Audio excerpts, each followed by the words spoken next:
The new way to add files and folders in Visual Studio 2022 is going to make you more productive.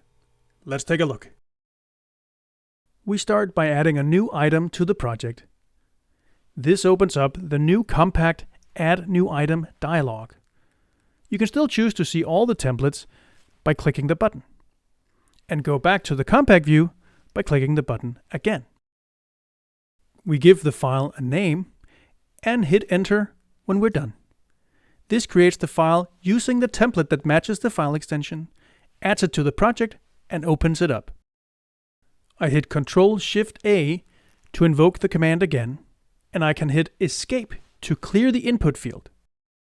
I'm going to create two files, starting with test.html, then a comma, and then test.html.css.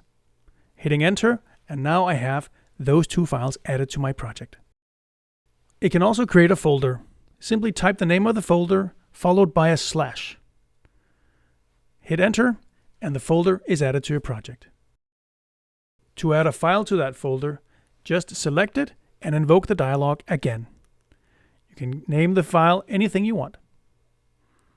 From here, you can create another file in a subfolder.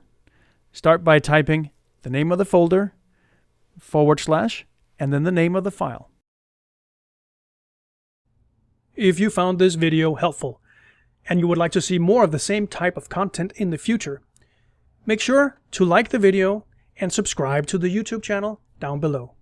Happy coding!